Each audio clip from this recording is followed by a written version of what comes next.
السلام علیکم ورحمۃ اللہ وبرکاتہ۔ اللہ تعالیٰ کے در پر ڈیرے ڈالنے کا وقت آ پہنچا ہے۔ رمضان المبارک کا آخری عشرہ شروع ہونے والا ہے۔ اس عشرے کی طاق راتوں میں کوئی ایک رات ایسی ہوتی ہے جس کا مقابلہ 1000 مہینے بھی نہیں کر سکتے، یعنی لیلۃ القدر۔ قرآن کریم کیا کہتا ہے؟ لیلۃ القدر خیر من الف شہر۔ ٹھیک ہے، تو لیلۃ القدر یہ 1000 مہینوں سے افضل ہے، یعنی لیلۃ القدر میں عبادت کرنا 1000 مہینوں عبادت کرنے سے بہتر ہے، 1000 مہینوں عبادت کرنے سے افضل ہے۔ لیلۃ القدر کو پانے کا سب سے آسان اور سب سے بہترین طریقہ یہ ہے کہ انسان آخری عشرے کا مسنون اعتکاف کرے۔ اب چند باتیں اعتکاف کے لیے سمجھنا اور ان پر عمل کرنا یہ بہت زیادہ ضروری ہے، ورنہ ہم جو بھی اعتکاف کرنے والے ساتھی ہیں ان کا اعتکاف تھوڑی سی لاپرواہی سے اور تھوڑی سی بے دھیانی کی وجہ سے اتنی ساری محنت اور اتنا سارا عمل جو ہے وہ سارا کا سارا رائے گا چلا جائے گا۔ یاد رکھیے گا، اعتکاف کرنے کے لیے آپ مرد کا مسجد میں ہونا ضروری ہے اور عورت کا گھر کے ایک خاص حصے میں ہونا جس کو اس نے منتخب کیا ہو، وہاں رہنا ضروری ہے۔ ٹھیک ہے، اسی کو اعتکاف کہا جاتا ہے۔ اعتکاف پیارے نبی حضرت محمد مصطفیٰ صلی اللہ علیہ وسلم کا عمل رہا۔ حضرت عائشہ رضی اللہ عنہ سے مروی ہے، فرماتی ہیں کہ نبی اکرم صلی اللہ علیہ وسلم رمضان کے آخری عشرے کا اعتکاف فرمایا کرتے تھے، یہاں تک کہ اللہ تعالیٰ نے آپ کو وفات دے دی، پھر آپ کے بعد آپ کی ازواج مطہرات اعتکاف فرماتی رہیں۔ ٹھیک ہے، تو اس سے پتہ چلتا ہے کہ اعتکاف دونوں کے لیے مسنون ہے، مرد بھی کریں گے اور خواتین بھی کریں گی۔ ایک اور حدیث میں اعتکاف کی فضیلت یہ مروی ہے، حضرت ابن عباس رضی اللہ عنہ سے روایت ہے کہ رسول اللہ صلی اللہ علیہ وسلم نے فرمایا، جو شخص اللہ کی رضا کے لیے ایک دن کا اعتکاف کرتا ہے تو اللہ تعالیٰ اس کے اور جہنم کے درمیان 3 خندقوں کو آڑ بنا دیں گے۔ ایک خندق کی مسافت آسمان زمین کی درمیانی مسافت سے بھی زیادہ چوڑی ہے۔ یہ ایک دن کے اعتکاف کا جو ہے عمل کرنے کا اللہ تعالیٰ ثواب عطا فرما رہے ہیں، اور جو شخص 10 دن اور 10 راتوں کا اعتکاف کرے گا اس کو کتنا زیادہ اجر و ثواب ملے گا اور اس کے لیے کتنی زیادہ خندقیں بنا دی جائیں گی، اس کا ہر شخص حساب لگا سکتا ہے۔ اعتکاف کرنے والے کی ایک اور فضیلت یہ ہے کہ رسول اللہ صلی اللہ علیہ وسلم نے فرمایا کہ اعتکاف کرنے والا گناہوں سے محفوظ رہتا ہے۔ ٹھیک ہے، اور اس کی تمام نیکیاں اسی طرح لکھی جاتی رہتی ہیں جیسے وہ ان کو خود کرتا ہو، یعنی اعتکاف کے عام دنوں میں جو شخص جو نیکیاں کرتا ہے تو وہ اعتکاف کی وجہ سے ان نیکیوں سے دور ہو جاتا ہے، لیکن اس کے باوجود اس کے نامہ اعمال میں ان نیکیوں کا ثواب لکھا جاتا رہتا ہے۔ حضرت حسین رضی اللہ عنہ سے روایت ہے کہ رسول اللہ صلی اللہ علیہ وسلم نے فرمایا، جو شخص رمضان کے 10 دنوں کا اعتکاف کرے اس کا یہ عمل 2 حج اور 2 عمروں جیسا ہے۔ ٹھیک ہے، تو حج آپ کو پتہ ہے آج کل کتنا مہنگا ہو چکا ہے، تو ہر بندے کی پہنچ میں تو حج نہیں ہے، لیکن ہر بندے کی پہنچ میں اعتکاف کرنا لازمی ہے۔ اعتکاف ہر شخص کر سکتا ہے، آسانی سے کر سکتا ہے، تو جو بندہ حج پر نہ جا سکے اس کو چاہیے کہ وہ اعتکاف میں بیٹھ کر اس حج کا ثواب لے لے اللہ تعالیٰ کی ذات سے۔ ٹھیک ہے، اب اعتکاف کے لیے چند ایک ضروری مسائل جس کا جاننا ہر معتکف کے لیے، ہر اعتکاف کرنے والے کے لیے ضروری ہے۔ ٹھیک ہے، سب سے پہلے اس کے اندر کیا ہے؟ اعتکاف کا وقت۔ تو آج جس طرح 20واں روزہ ہے، 20واں روزہ پورا ہونے کے دن غروب آفتاب سے لے کر عید کا چاند نظر آنے تک اعتکاف کا مسنون اعتکاف کا وقت رہتا ہے۔ ٹھیک ہے، اور جو اعتکاف کرنے والا ہے اس کو چاہیے کہ 20ویں دن غروب آفتاب سے پہلے اعتکاف والی جگہ پر پہنچ جائے، یعنی مرد حضرات کو چاہیے کہ روزہ مسجد میں جا کر اعتکاف والے جو ہیں وہ مسجد میں جا کر کھولیں، اور خواتین کو چاہیے کہ جو انہوں نے گھر کے اندر جو حصہ اپنے اعتکاف کے لیے مخصوص کیا ہے وہاں پر بیٹھ کر 20ویں دن کے روزے کی افطاری کریں۔ ٹھیک ہے، یہ باتیں ضروری ہیں ہر شخص کے لیے۔ اگر اس کے اندر تھوڑی سی بھی لاپرواہی ہو گئی، یعنی آپ نے اعتکاف کا ارادہ تو کر رکھا ہے لیکن آپ کو دیر ہو گئی اپنی جگہ پر پہنچتے پہنچتے، تو یاد رکھیں مسنون اعتکاف سے آپ رہ جائیں گے، آپ کا مسنون اعتکاف فوت ہو جائے گا۔ ٹھیک ہے، اب خواتین کو مسجد میں نہیں بلکہ اپنے گھروں میں اعتکاف کرنا ہے، خواتین مسجد نہیں جائیں گی اعتکاف کے لیے۔ اور اب ہے ایک ضروری چیز، اعتکاف کی نیت۔ اعتکاف کی نیت کیا ہے؟ یاد رکھیں اعتکاف کی اتنی ہی نیت کافی ہے کہ میں اللہ تعالیٰ کی رضا کے لیے رمضان کے آخری عشرے کا مسنون اعتکاف کرتا ہوں، ٹھیک ہے؟ اتنی نیت کر لینے سے آپ کا اعتکاف درست ہو جائے گا، آپ کی نیت درست ہو جائے گی۔ آپ نے نیت میں کیا الفاظ کہنے ہیں کہ میں اللہ تعالیٰ کی رضا کے لیے رمضان کے آخری عشرے کا مسنون اعتکاف کرتا ہوں، ٹھیک ہے؟ یہ بات ہر شخص کے لیے جاننا ضروری ہے۔ اور اسی طرح مسنون اعتکاف کے صحیح ہونے کے لیے چند اور چیزوں کا ہونا بھی ضروری ہے۔ اس میں سے کیا ہے؟ مسلمان ہونا، ٹھیک ہے؟ اسی طرح عقل مند ہونا، اور مرد کا مسجد میں اعتکاف کرنا، اور عورت اور مرد کا حالت جنابت یعنی غسل والی حالت سے پاک ہونا، یہ شرط اعتکاف کے جائز ہونے کے لیے، ٹھیک ہے؟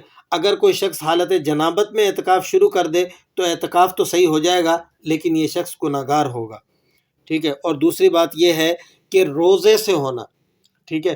جتنے دن آپ مسجد میں اعتکاف کریں گے اتنے دن آپ روزہ بھی رکھیں گے۔ اگر ایک بھی روزہ چھوڑ دیا یا توڑ دیا تو مسنون اعتکاف بھی ٹوٹ جائے گا، ٹھیک ہے؟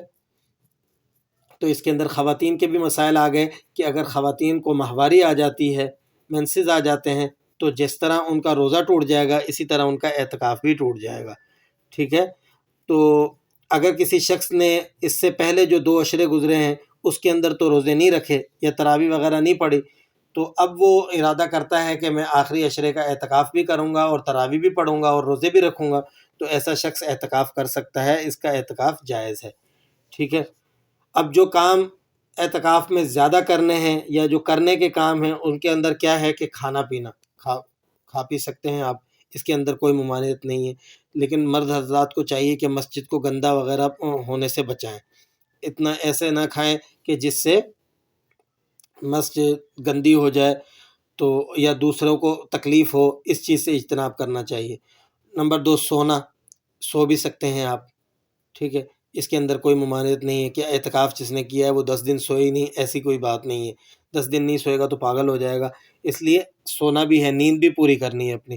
ضرورت کی بات کرنا، جو ضرورت کی بات ہے، بعض لوگ ضرورت کی بات بھی نہیں کرتے، ایسا نہیں ہے، اور بعض لوگ ضرورت سے بھی زیادہ باتیں کرتے ہیں، تو یہ بھی صحیح نہیں ہے۔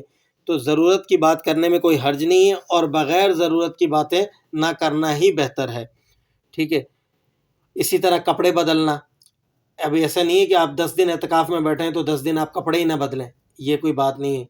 اعتکاف میں بیٹھنے کا مطلب یہ نہیں ہے کہ آپ باولے ہو جائیں یا آپ کے کپڑوں کے اندر جو ہے وہ کیڑے چل جائیں، ایسی بات نہیں ہے، تو کپڑے بھی تبدیل کرنے چاہیے۔ اسی طرح خوشبو لگانا، خوشبو بھی لگانی چاہیے، تاکہ جو نمازی آئیں مسجد میں یا جو آپ سے کوئی ملنے کے لیے آئے تو اس کو آپ کے جسم کے اندر سے، آپ کے کپڑوں کے اندر سے بدبو نہ آئے، ٹھیک ہے؟ اس طرح بالوں میں تیل وغیرہ، کنگھی کرنا، لیکن مردوں کو یہ ذرا احتیاط رکھنا چاہیے کہ کنگھی کرتے وقت جو بال ہیں وہ مسجد میں نہ گریں، ٹھیک ہے؟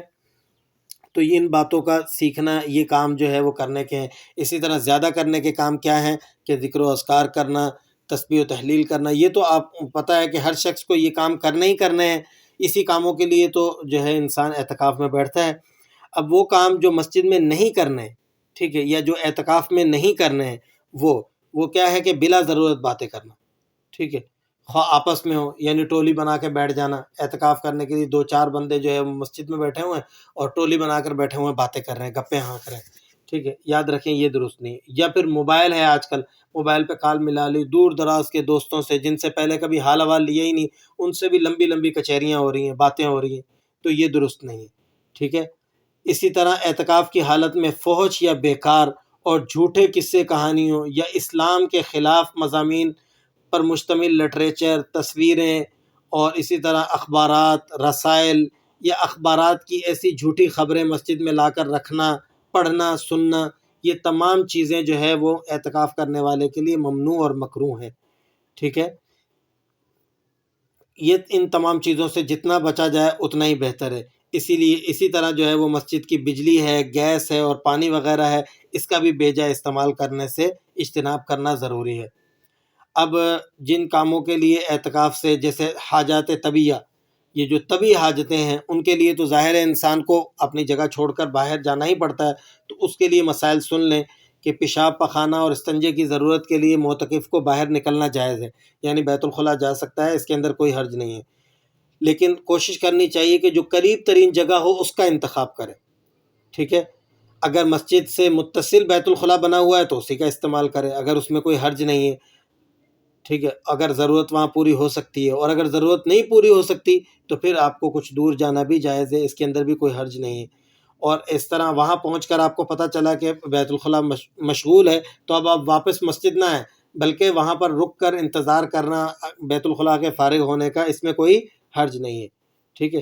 اور اسی طرح قضائے حاجت کے لیے آپ جا رہے ہیں تو راستے میں کوئی آپ کے ساتھ ساتھ چلنے لگ گیا اور وہ آپ سے حال احوال لے رہا ہے تو اس سے مختصر بات کرنے میں بھی کوئی حرج نہیں ہے، لیکن آپ نے رک کر ٹھہر کر نہیں بات کرنی، چلتے چلتے بات کرنی۔ اگر آپ ٹھہر جائیں گے ایک لمحے کے لیے بھی تو آپ کا اعتکاف ٹوٹ جائے گا، ٹھیک ہے۔ تو یہ باتیں ہیں جس کے لیے اعتکاف کرنے والے کو جن باتوں کا سیکھنا اور جن باتوں کا سمجھنا بہت زیادہ ضروری ہے۔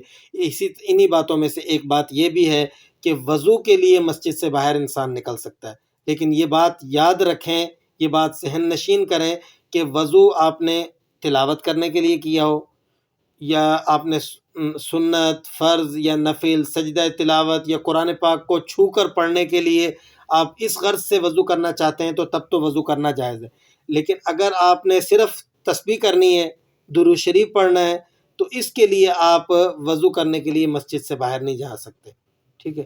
تو اگر آپ نے وضو اس نیت سے کیا ہے کہ آپ نے کیا کرنا ہے، فرض نماز پڑھنی ہے، سنت، نفل، سجدہ تلاوت، قرآن کریم کو چھونے کے لیے، چھو کر پڑھنے کے لیے آپ نے جو ہے وہ وضو کر رہے ہیں، تو ان کاموں کی نیت سے تو آپ وضو کرنے کے لیے مسجد سے باہر جا سکتے ہیں، لیکن آپ نے فقط ویسے ہی جو ہے تسبیح کرنی ہے، ٹھیک ہے، اور آپ اب جو ہے مسجد سے باہر جا رہے ہیں وضو کرنے کے لیے، تو یہ نکلنا آپ کا جائز نہیں ہے، ٹھیک ہے۔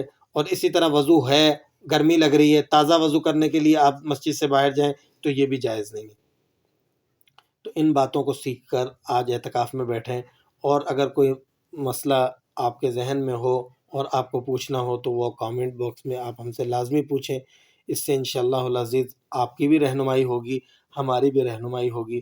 اللہ تعالیٰ کی ذات سے امید ہے کہ تمام اعتکاف میں بیٹھنے والوں کے اعتکافوں کو سنت کے مطابق ادا کرنے کی توفیق عطا فرمائے، اور اپنی بارگاہ میں شرف قبولیت سے نوازے، اور زیادہ سے زیادہ مسلمانوں کو اس عمل میں شریک ہونے کی توفیق عطا فرمائے۔ وآخر دعوانا ان الحمد للہ رب العالمین۔